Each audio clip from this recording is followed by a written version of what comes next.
Hello. Good evening, everyone. I'm Mackenzie Zadrali, Managing Director of Enrichment Programs with the Wisconsin Alumni Association. On behalf of our organization, it is my pleasure to welcome all of you to our Wisconsin Idea Spotlight with Professor Stephen Kantrowitz. We are thrilled to be in community with all of you. This is a wonderful crowd. Thank you so much for taking time out of your busy schedules to be here with us. As many of you know, the Wisconsin Alumni Association has a long-standing tradition of celebrating the first day of classes on campus, which took place many years ago on February 7th. By bringing together alumni and friends to connect with one another and to continue the tradition of learning with a faculty member. We are thrilled to have Professor Kantrowitz here with us tonight to share his work and to continue the tradition of learning, while focusing on the people who have lived in this area for time immemorial and far prior to the first day of classes. A few housekeeping notes before we begin. Out of respect for our speaker and fellow guests, may I please ask everyone to silence their cell phones and any electronic devices, or feel free to just turn them off. Following the presentation from our speaker, we will have time for questions from the audience. And at that time, we'll have our staff help facilitate with a microphone. So thanks for holding your questions till the end, and we'll assist with that so everyone can hear. A special thanks to A Room of One's Own, a local independent bookseller who's here with us tonight. If you're interested, they will have copies of Professor Kantrowitz's book, Citizens of a Stolen Land. I have my copy here. Available for purchase. And that'll take place out at the registration table. And Professor Kantrowitz has also graciously agreed to sign books as well, if you're interested. So it is now my distinct pleasure to introduce our speaker. Stephen Kantrowitz is Plaenert, Bascom, and Vilas Distinguished Achievement Professor of History at University of Wisconsin-Madison, where he has taught since 1995.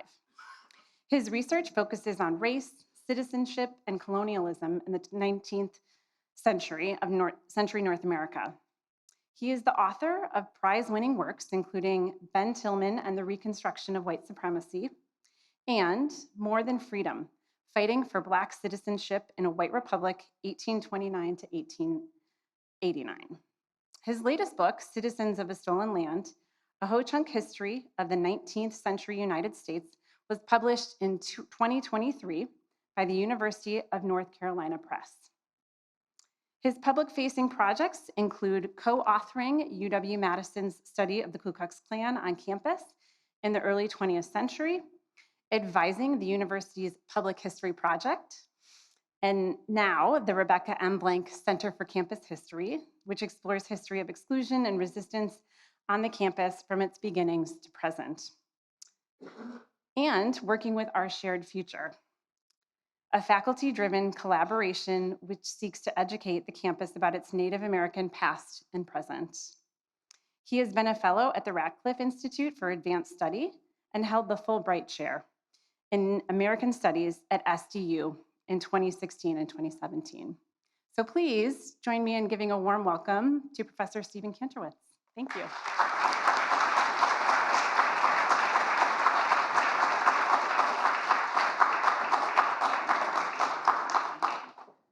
Thank you, Mackenzie, and thank you for inviting me to give this talk. I'm really happy to be here.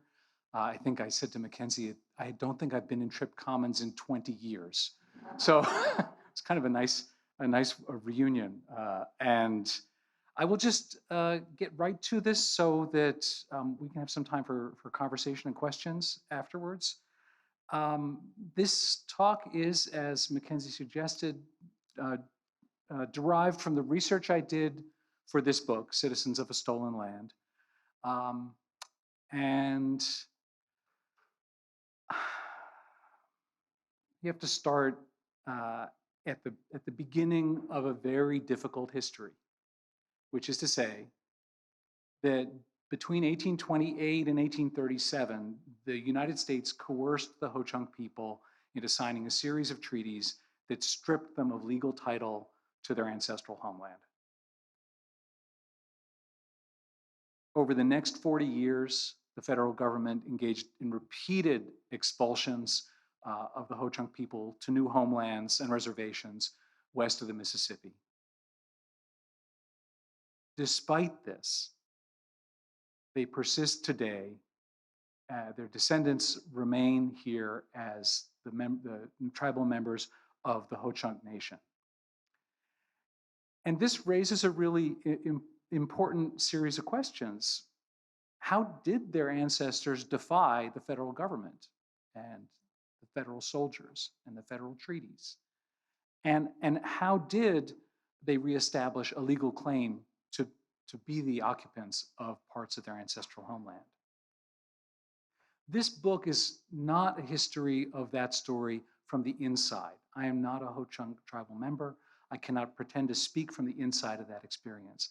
But it is a history of that experience, though told through the sources produced by the colonial state that tried to do that to the Ho-Chunk people, I hope doesn't reproduce the colonial assumptions that that state made about Ho-Chunk people, their ways of being, their past, their present, and their future. 200 years ago, Ho-Chunk was the primary language of this region where we are all now sitting. The United States, by contrast, was a very marginal player in this world west of the Great Lakes.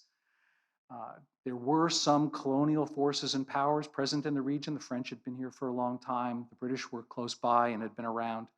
But this was an indigenous world. Ho-Chunk was the primary language, and if you addressed someone in Ho-Chunk and they didn't understand you, you might try Ojibwe, and then you might try French. English would not occur to you for a very long time. And in this world, Ho-Chunk people pursued their lives according to their own values and traditions. And while I'm not going to get into detail on that, I want to note some things that the colonial power simply couldn't see, but they were so important to the way Ho-Chunk people lived then and live today. Just two quick examples. Ho-Chunk kinship does not work the same way that the kinship that I grew up with does. The people that I would call cousin, Ho-Chunks would call, using Ho-Chunk words, of course, brother or sister. And every Ho-Chunk person is born into a clan derived from the clan their father belonged to. There are 12 of these, and each of them has an important responsibility to the collectivity. And each responsibility is well known and understood. And to be born into a clan and live in that clan is an important part of your life as a Ho-Chunk person. And the reason that I bring these things up, they're not central to the talk I'm giving today, but they were absolutely invisible to the colonial powers that wrote most of the documents on which I'm basing my histories. It's only by interacting with Ho-Chunk people through language division and through acquaintances and colleagues in the present day that I've been able to understand all the things that colonial powers could not see about the people they were trying to exert so much force over during the 19th century. And I think it's just important to remember how much is missing from the story I'm about to tell you. In some ways, everything is missing. Everything that's about being Ho-Chunk is missing from this story. And nonetheless, I think it's a really important story for us to know here in Dejop, 4 lakes in the Ho-Chunk language, and across the territory of the Ho-Chunk people's ancestral homeland. You'll notice that there are 2 outlines here. One of them you might be familiar with if you've seen maps of the treaty lands of Native peoples in the upper Midwest, because that green shape in the middle is the land that the United States recognizes as belonging to the Ho-Chunk people in the Treaty of Prairie du Chien in 1825. But that much larger area represents the area in which Ho-Chunk people lived and traded and traveled and built their lives for many hundreds or thousands of years prior to the US arrival and the US determination that this was the land that belonged to the Ho-Chunk, as distinct from the land that belonged to their neighbors, Dakota, Sac and Fox, Ojibwe, Menominee, and others.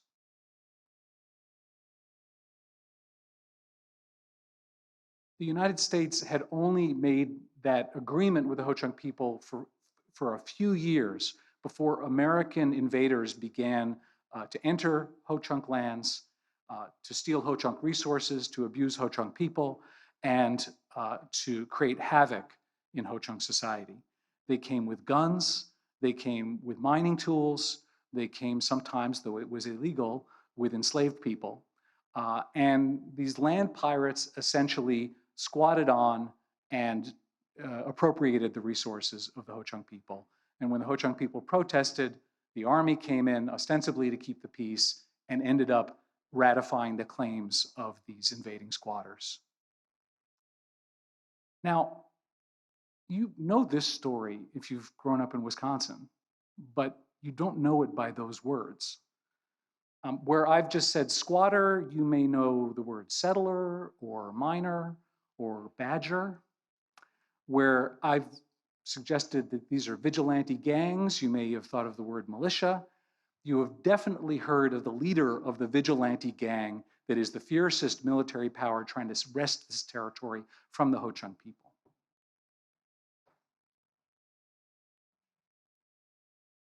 It's important to call things by their proper names.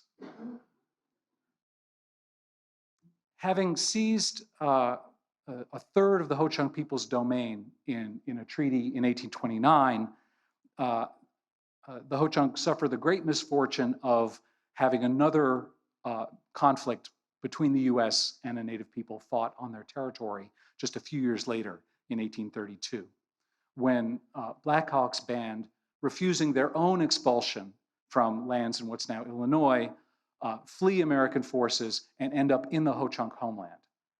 The Ho-Chunk try to keep the peace, try to keep them separated from the American forces following them, knowing that if a battle breaks out, that this will lead to shooting war, and at the end of it, the US will demand territorial concessions from the Ho-Chunk.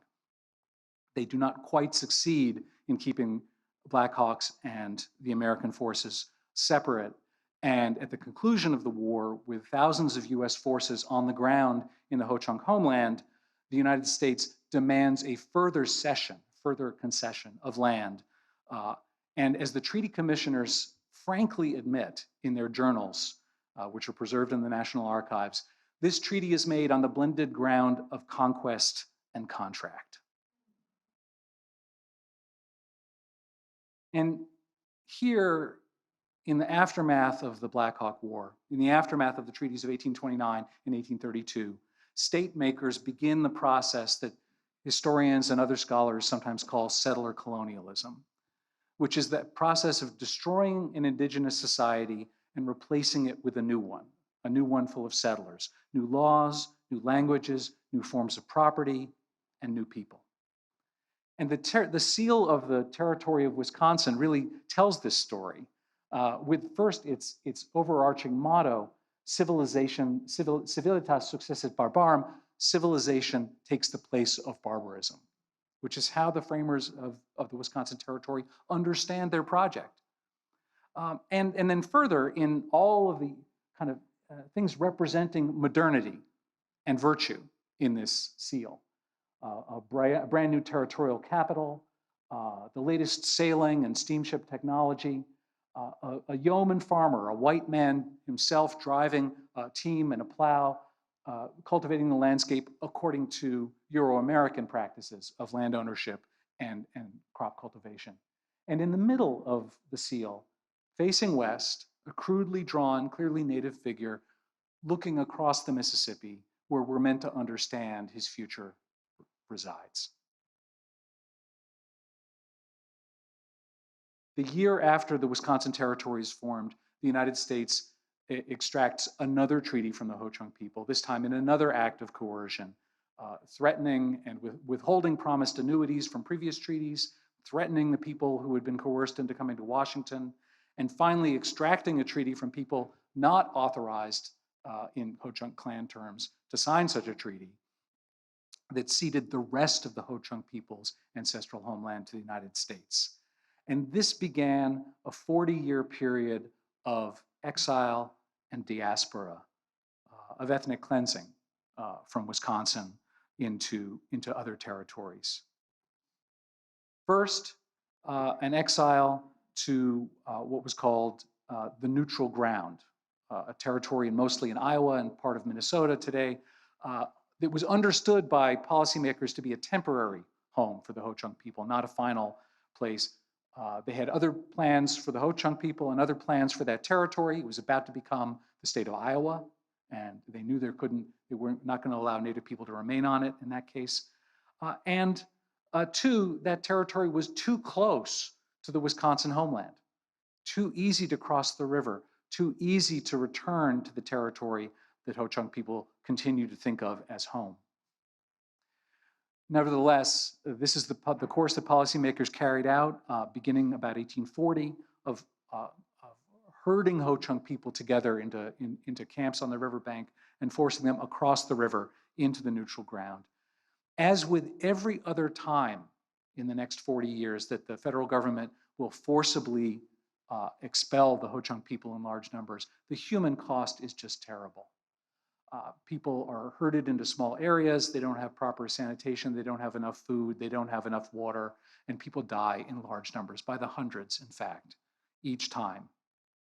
This is one of the reasons that the word ethnic cleansing is not always considered a sufficient word to describe this process. When you commit acts of ethnic cleansing over and over again, knowing that the human cost is massive death, it begins to look more like genocide. In this period, the Ho-Chunk people pursue two different strategies in response to this terrible force that the US is exerting upon them. Those responses are represented by these two leaders who I've put up on the screen here. On your left here, with the bright face paint, the oil painting done by the painter Charles Dease down on the Rock River country, about 1841, Wakanja Hedega, roaring thunder, sometimes known to Americans as Dandy or the Dandy, because they thought he dressed and made himself up in particularly impressive ways. He represented the forces in Ho-Chunk society that absolutely refused to leave the ancestral homeland, and if expelled, quickly returned and tried to make a way in the homeland, despite the fact that it had now become the state of Wisconsin. On the right, Coming Thunder Winishek, Wakanja Guga in the Ho-Chunk language, who, though reluctant to leave, figured out different strategies for managing the fate of his people west of the Mississippi and led them through the succession of homelands and reservations that they would find themselves in over the next 40 years. This process of expelling the Ho-Chunk from Wisconsin was part of a much broader process that, if you know your American history, you probably know by the name Indian removal, which is, again, if we're going to call things by their proper names, Indian removal is not really a very accurate or descriptive term. We're talking about dispossession and we're talking about exile. And this was not simply a process that happened to the Cherokee on the famous Trail of Tears, but to many other Southeastern nations and to many Midwestern nations, including the Ho-Chunk. And in various ways, at enormous human cost, many of the peoples of this region, not all of them, but many of them were forcibly expelled to new homelands, which were promised as permanent homelands west of the Mississippi. Very few of those promises of permanency were ever kept. But that's the nature of American treaty making with Native nations. A less known element of this policy of removal, as implemented first under the Indian Removal Act of 1830 under President Jackson, was the potential alternative that Native people had to being removed. Native people could, in theory, and sometimes did in practice, refuse to be removed from their territories. If they did, their treaty relationship with the United States was dissolved. That is, the United States no longer recognized them as a distinct nation of people with whom it had to deal. They became individual citizens of the United States and subject to all of the laws and policies of the United States. The United States had been imagining for many years, since its inception, since Thomas Jefferson, that Native people could be transformed into analogs of Euro-American settlers, that they could be, quote, civilized, turned into the kind of people who could fit into the world of American civilization represented on the seal of Wisconsin. And in a way, incorporation under the terms of the Indian Removal Act, incorporation as members of the American polity, might seem like it was a way to do that. And the reason that we think that way, if we think that way, is that we have in our heads the idea that being a member of the American polity means being a citizen, and being a citizen means being an equal member. But that itself is a creation of the post-Civil War era. Before the Civil War, there was no presumption of equal national citizenship, and discrimination on the basis of race was nearly universal and included Native people, conceived of in these terms as a monolithic race called Indian. So in many of the states in which Native people were faced with a choice of removal or incorporation, to be incorporated didn't mean to be incorporated as an equal citizen. It meant to be incorporated as a person who did not have the right to testify, who did not have the right to make contracts, who therefore really didn't have the right to own property in any meaningful way, and who was going to end up at the very bottom of the social order in a very desperate situation. And so the one thing that incorporation in that sense could get you was the right to remain. This is important, and we'll come back to it. Not very long after the Ho-Chunk people arrive in the neutral ground, they are forced north to a new reservation in central Minnesota called Long Prairie. This is really an exile. Long Prairie is not the kind of environment that they're familiar with or comfortable with, and they refuse to stay on the reservation at Long Prairie, heading south in the territory of Minnesota, seeking out more congenial environments and resources, and doing so determinedly, coming thunder, Winishek among them, that by 1855, the federal government decides that it will allow the Ho-Chunk people to trade the lands at Long Prairie for new lands in the southern part of the Minnesota Territory, a much smaller reservation, but with lands much more like the lands they had left in Wisconsin. And if you've been to that part of southern Minnesota, you'll know what I mean. The cost of this trade was to accept the policy that was driving US Indian policy in the 1850s. And that was a policy of actively transforming Native nations into citizens of the United States, not members of tribal nations, and turning their commonly held lands under treaty into individual allotments of land held by individual private property owners. This could seem to be like a reasonable accommodation. It could seem like it could protect a people from being again expelled. If you were really property owners, if you were really understood it to be American citizens, perhaps actually you could get to stay. And some Native nations decide that this is the best of a bad situation and that accepting treaties, new treaties with the US that include allotment and citizenship might be the way to go. The Wyandots accept this in 1855. Earlier, in fact, in the state of Wisconsin, both the Brothertown people and the Stockbridge-Munsee Band of Mohican Indians had accepted the treaties that had these provisions in them, dissolving the tribal government, at least for the purposes of relationship with the United States, and turning common treaty lands into individual allotments of land. This fact is in fact recognized in the Wisconsin State Constitution of 1848, which in its article under suffrage, voting rights, includes two classes of people who represent two different streams of Native American experience in the 19th century. First, it grants the right to vote to persons of Indian blood who shall once have been declared citizens, including, therefore, Brothertown people and the Stockbridge-Munsee. That word once is very telling, though. Very quickly, what happens when Native nations accept these provisions of these treaties is land pirates come in and figure out how to steal their land again. Extracted through taxes, extracted through discriminatory provisions of assessment or taxation or whatever else. And so very quickly, the land owned by Brothertown and Stockbridge Muncie people and Wyandotte people in Kansas begins to fall into settlers' hands. And very quickly, the members of the tribe figure out, we need to stop this, we need to reverse this.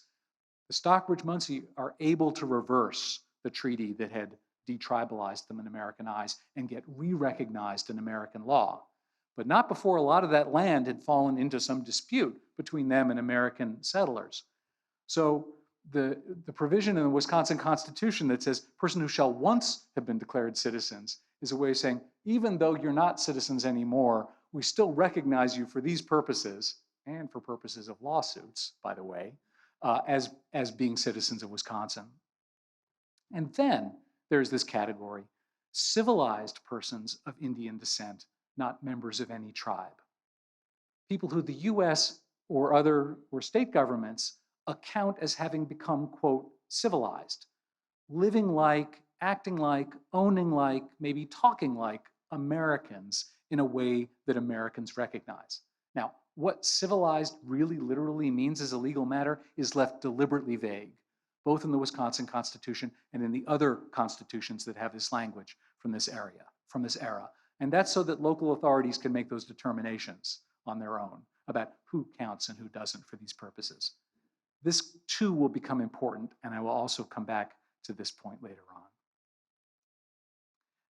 At Blue Earth, as the Ho-Chunk move into these new territories in southern Minnesota, Coming Thunder Wineshek studies the Americans and studies what they're trying to do to his people, looks at the treaty carefully, looks at what it asks of them in terms of giving up collective land ownership and accepting private property, in terms of accepting American schooling and all the other things that the Americans want from them, and understands the danger.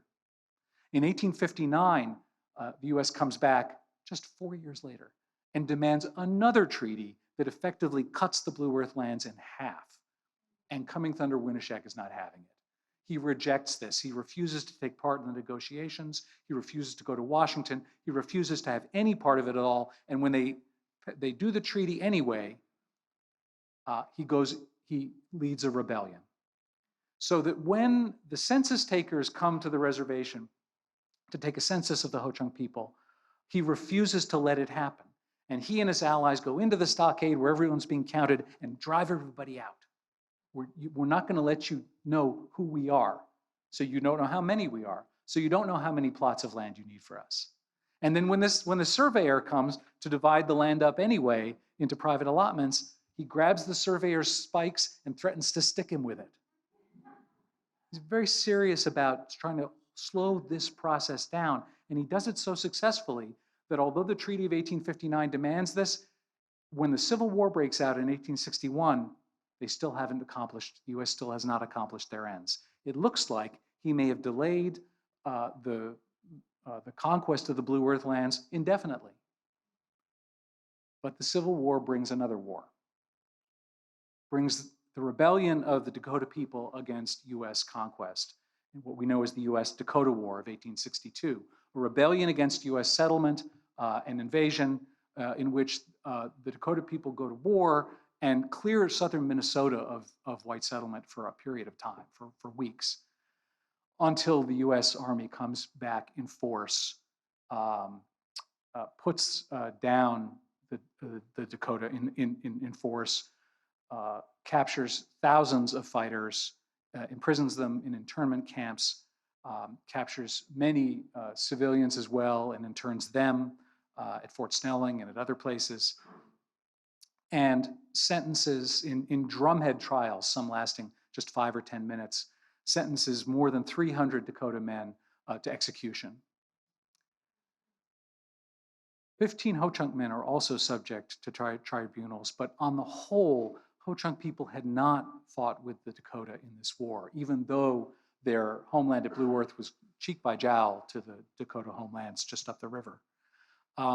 But in the day after Christmas, 1862, it's 38 Dakota men who are hanged at a gallows in Mankato, Minnesota, still the largest mass execution in US history. And in the aftermath of this, settlers who had had their eye on the Blue Earth land for years before take advantage of the moment to press the claim that all the Indians must go from Minnesota. And so as the Dakota are force marched and taken on steamships and trains west to a barren camp out on the Missouri River called Crow Creek, so are the Ho-Chunk, expelled from their lands at Blue Earth and led on this forced march, this very devastating and catastrophic in human terms march to this territory west on the Missouri River.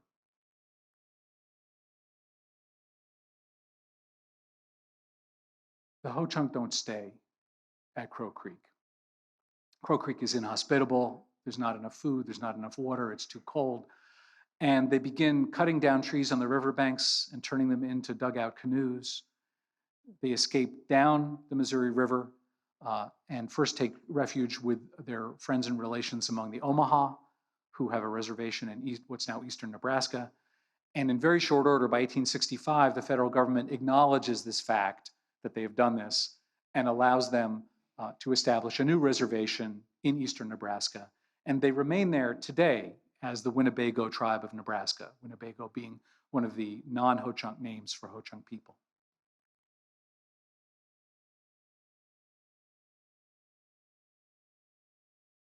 But that's not the only story of this era of removal. During this same period, Roaring Thunder and the dissident bands of the Ho-Chunk, the bands who refuse the treaty stipulations that they leave the homeland, remain in Wisconsin. They don't always remain in exactly the same places they had lived before. Some of those places have been totally settled by American settlers. Ho-Chunk people do remain in Dejope in significant numbers past that Wisconsin territorial seal. There are villages out here by what's now Tenney Park of hundreds of people in the late 1830s. And there are Ho-Chunk people living all over this region within sight of what's today the capital for many decades to come. But many parts of the Ho-Chunk homeland could not remain centers of Ho-Chunk life and population because settlers had taken them over. In this context, Roaring Thunder is one of the militant leaders who tries to figure out how Ho-Chunk people can remain in the old homeland. And he does this for decades, not just in these paintings made in the 1840s. This is him in 1863, a photograph taken after he had negotiated with Governor Salomon here in Madison. One of the main strategies that Ho-Chunk people pursue, not Roaring Thunder, but other Ho-Chunk people in Wisconsin pursue during this period, is to understand that the American form of land ownership doesn't need to mean using the land the way Americans want you to use it. And so Ahochoga, Blue Wing, a Ho-Chunk band leader, goes to the US Land Office in 1853 and purchases tracts of land in Sauk County. You can see them here, and I blow that up for this the type is a little small for me these days. So if I blow it up here, you can see that on the plat map that the surveyors did a few years later, his land holdings are written down as Indian Ahachoker. They've recognized that this is a native man who owns this land, and they've tried to give a rendering of his Ho-Chunk name on that land, as though he were a homesteader, a settler, like any other purchaser of the public lands. But the really amazing thing to drill down and focus on here is that Ahochoga is not a homesteader. He did not take up this land in order to build a wood frame house, get behind the plow like that white man in the territorial seal, and become an American. Instead, these parcels that he owns in Sauk County become the basis for a Ho-Chunk village. And the neighbors know it. They're like, there's all kinds of people coming onto this land, and they all claim to be family, which in Ho-Chunk terms they very well may have been. But Ho-Chunk family is so extensive relative to Euro-American family that they may have thought that they were all liars. But in fact, they may have been describing the relationship that they bore to Blue Wing and to this land. By the 1860s and 1870s, what do we see? We see one group of Ho-Chunk people who have refused to leave Wisconsin, are still living in villages and sometimes on quote, homesteads within the old homeland. And another large group of Ho-Chunk people who are now in a new homeland, an exile homeland, but now a territory of their own in what's is becoming the territory and then state of Nebraska. But there's a third group, which I haven't really talked about yet, but that comes back to some of the themes we've been talking about already. There's a third group of people in Minnesota. And this is a group of people who, after the treaties of 1855 and 1859 at Blue Earth, had taken up allotments, had taken up private property claims, and decided to make a go of it as American citizens owning private property. Now, they remained Ho-Chunk, they remained Ho-Chunk speakers, and they remained in kinship and other relationship with other Ho-Chunk people. Many of them were of mixed descent. Many of them had French fathers or grandfathers, but not all of them. And they are able, because of their land ownership, because of their language skills, and for other reasons that are really hard to tease out, they're able to remain at Blue Earth when everyone else is expelled in 1863. And so we have a third group here, which is now, after the end of the Civil War, either still living in or returning to Minnesota, claiming the title of American landowner and American citizen.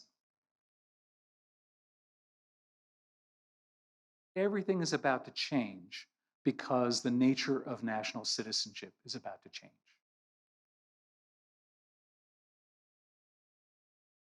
The politics of Reconstruction we usually think of as having to do mostly with the American South, right?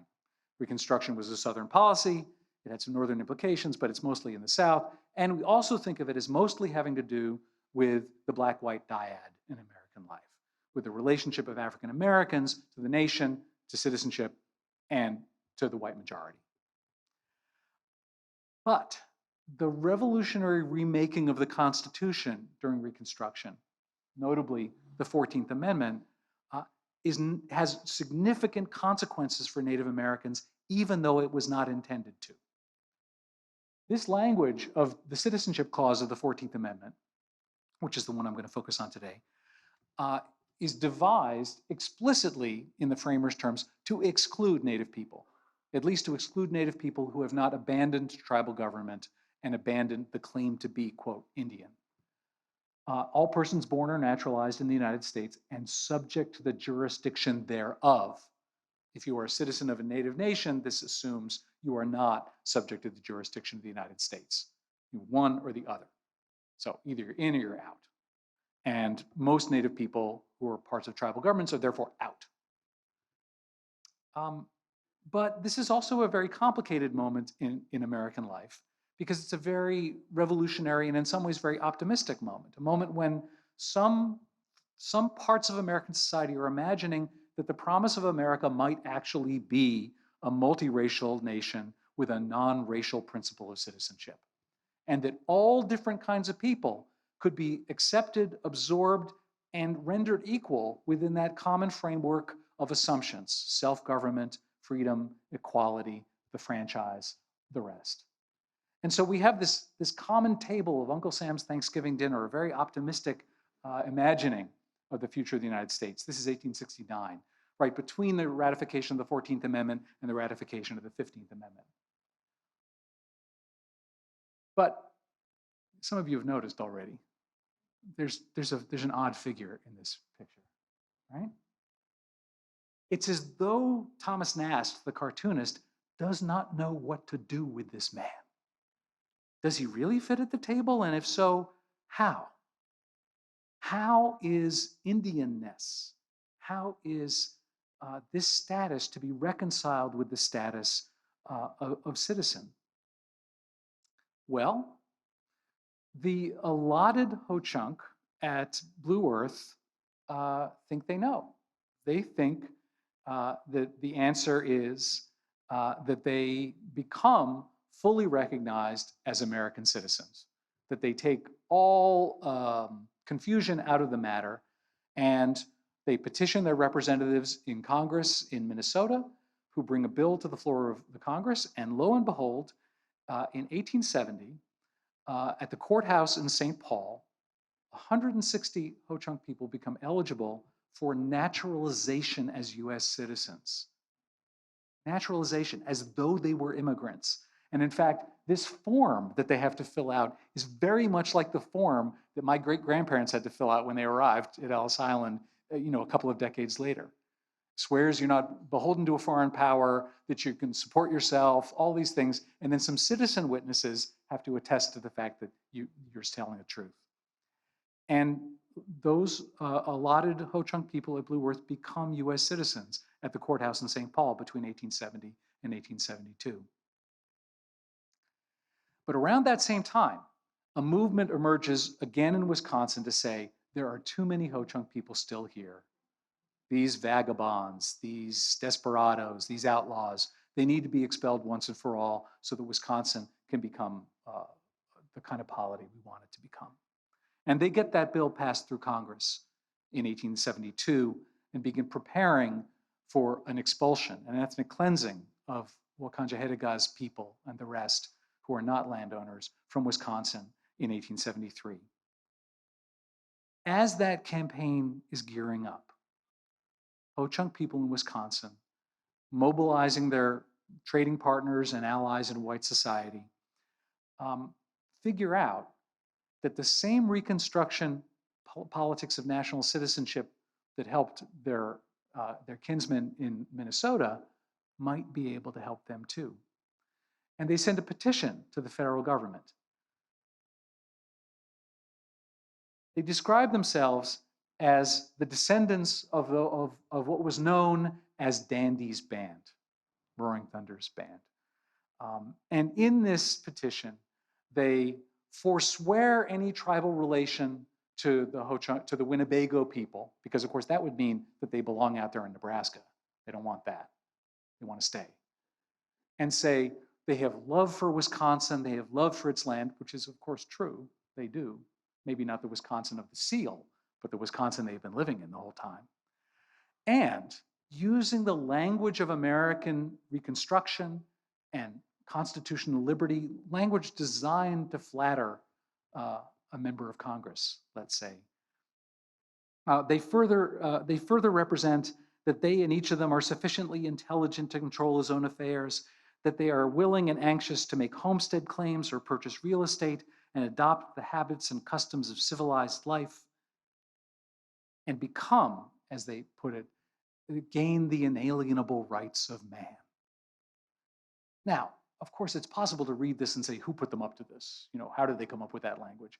They've been living with the Americans for 40 years. They know the power of this language. And they know what they're doing in each of these claims. They know what tactics and what strategies have helped other Ho-Chunk people, including some of their kinsmen and neighbors in Wisconsin and elsewhere, avoid the fate of their kinsmen in Minnesota and in Nebraska.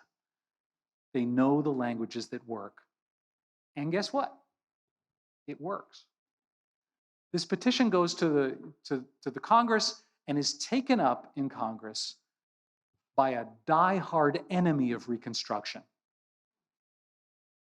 Really horrible guy, I gotta say. Alan Thurman, white supremacist Democrat from Ohio, really says some of the most atrocious things you can imagine about both Black people and Native people.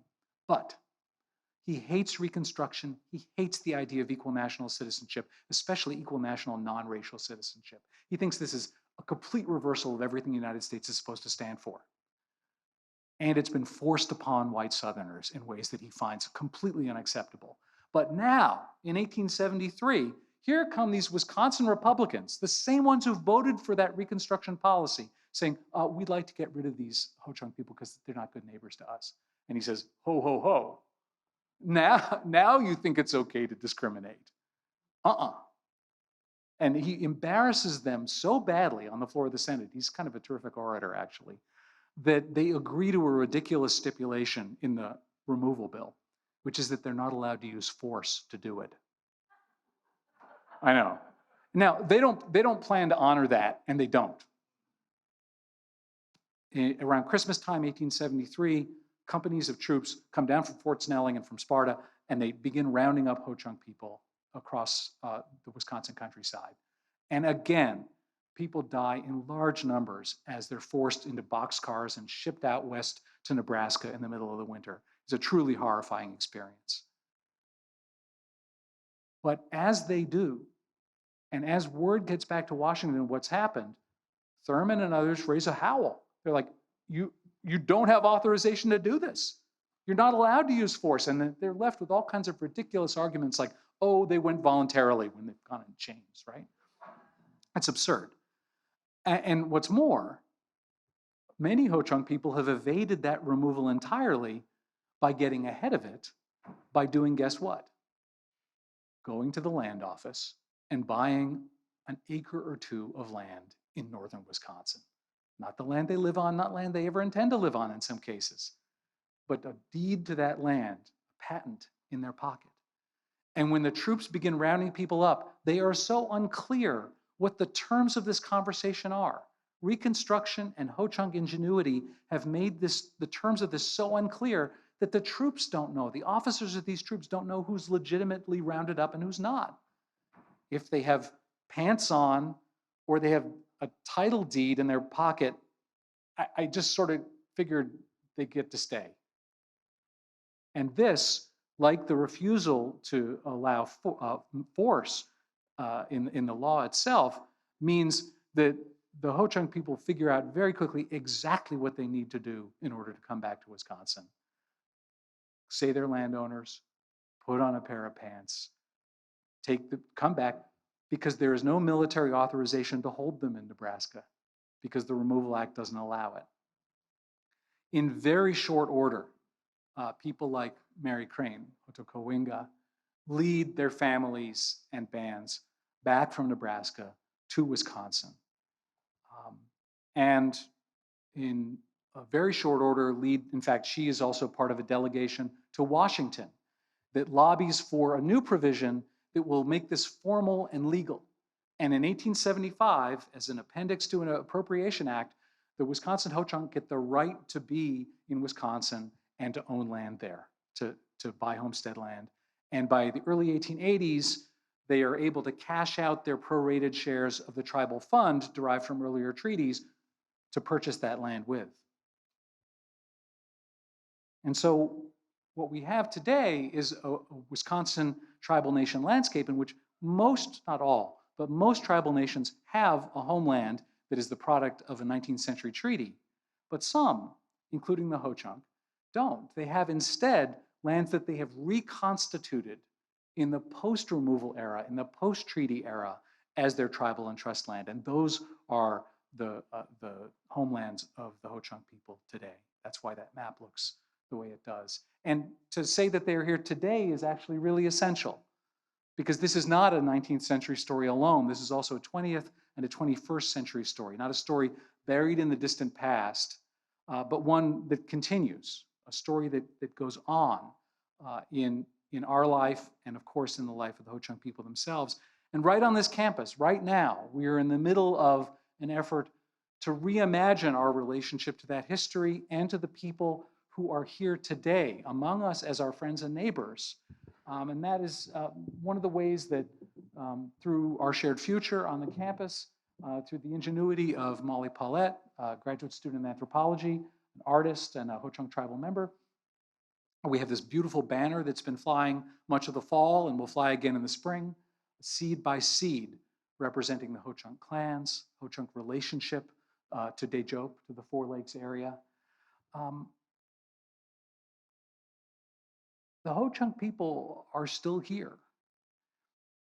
And taking their history seriously demands that we take the nation's history seriously from their perspective, from the perspective of citizenship not as an aspiration, but as a tool to use to get the things you really need and you really want.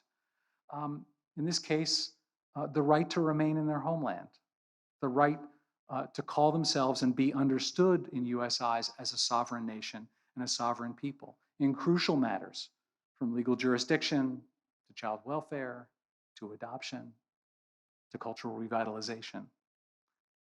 So I've tried to offer you a story of Ho-Chunk history as US history, but I also, in closing, want you to remember that there is another history here, a Ho-Chunk history that is a Ho-Chunk history on its own terms. And that history too continues. Thank you.